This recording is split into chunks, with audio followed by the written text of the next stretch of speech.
Hey friends, Mark Holmes here, and as always, thank you guys for watching, commenting, subscribing, and being part of the Joe Boo Sports Report. Without you guys, this literally does not work. Just got finished doing my live stream, and we've ended another day, and another day that, well, quite frankly, I'm happy to say that I'm still here. Um, I always like to come out here to my fire pit and reflect on the day.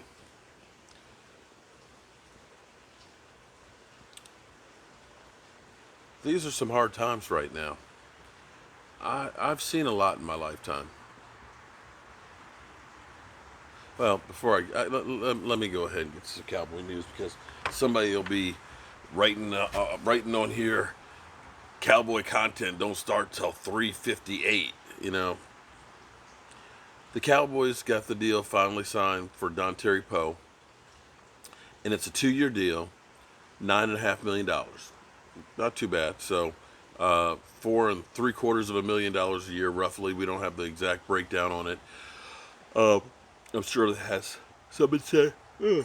Sorry, sure it has some incentives on it and signing bonuses, so forth. See how it breaks down, but that's not a bad number for that guy. Again, it'll be one of those deals that the Cowboys can play him. If it works out, great. If it doesn't, no harm, no foul. It could be one of those great moves. I like it because, me, I want a big man in the middle who can push the pocket. We did not have that guy who could man up, take on a double team, drop an anchor, or push the pocket. Our defensive ends, Robert Quinn and D-Law would get so far upfield. Without that push up the middle, it left lanes for the running backs or for the quarterback to step up. And I think that that's a great move. And seeing Gerald McCoy, who's working out at his house, getting in shape, who's excited about being a Dallas Cowboy. That video, look for it on Twitter. Go to Joe McCoy on Twitter. Make sure you follow him because I think he's gonna be fun. I think he's gonna be fun to watch. So the Cowboys have, to me, in my mind, if this was poker, you'd say they're putting all the chips in. I think the Dallas Cowboys are trying to do everything they can to get there this year. Hopefully, there'll be a this year. This year.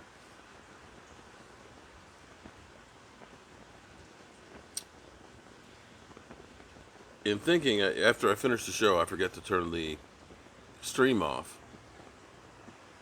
and I started thinking about the Hall of Fame game because what I wanted to do for the Hall of Fame was because we have the Cowboys and the Steelers playing, because we have Cliff Harris and Jimmy Johnson going to the Hall of Fame, is I wanted to make that trip, rent an RV, go to the Hall of Fame and show my son.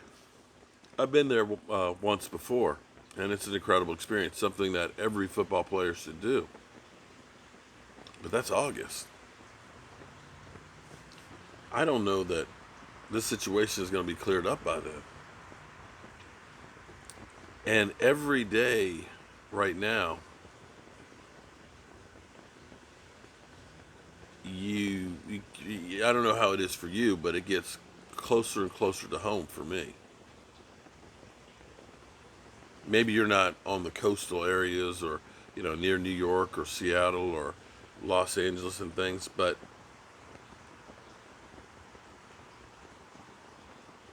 when you see what's going on in New York, when you see nurses that have died, and when you see the stress on the medical people who are treating these people, when you hear people talk about a family member that has it or somebody who said they went through it and it was hell, when you know people that have been exposed or people that, like my daughter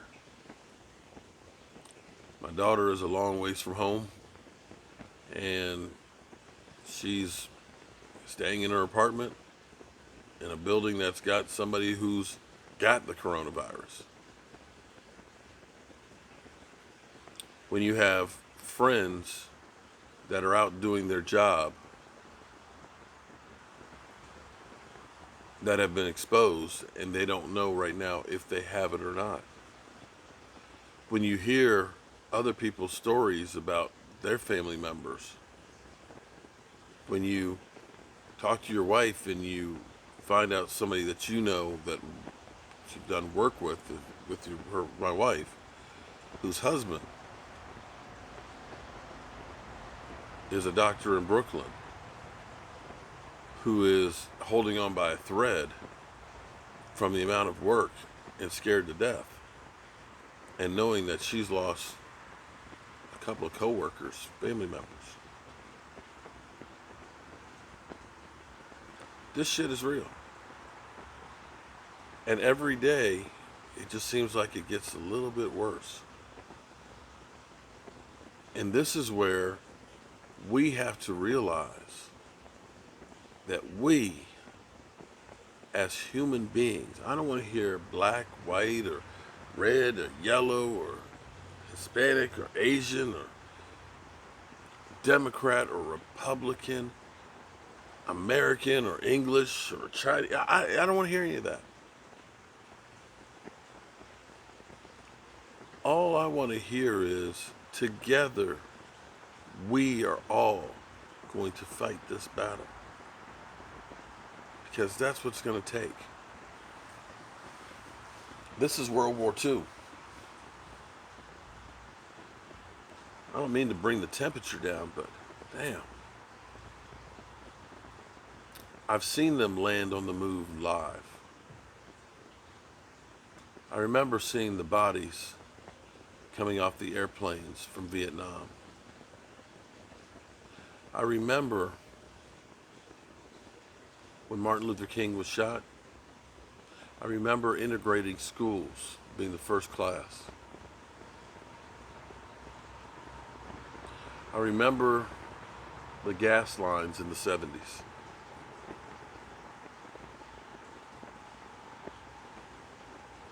The war in the Middle East, where we thought it was going to be World War III. The Cold War. Us against the Soviets.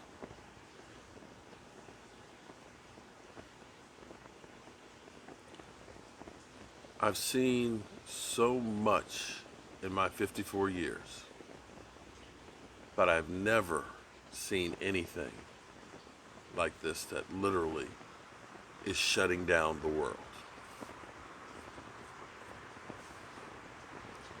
You young people may think you're invincible.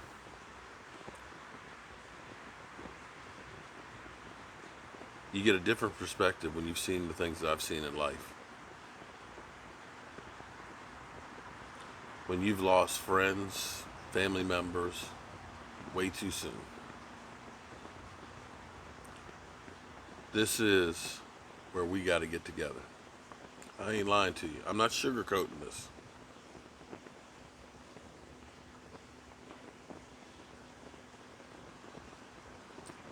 We got to get it together, people.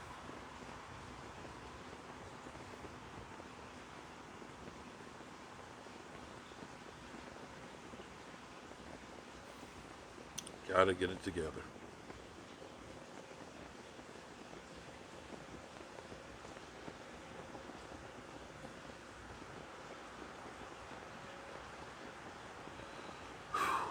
I wonder what tomorrow will bring.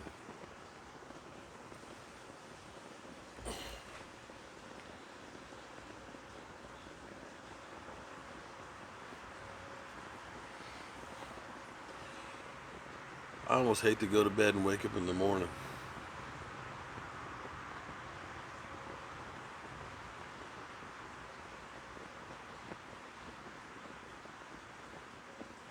Well, I want to thank everybody watching, commenting, subscribing, being part, keeping me company, keeping me sane. I don't know what I'd do without you guys on YouTube.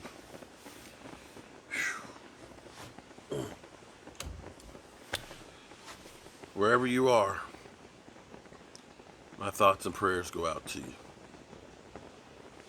See you guys first thing in the morning.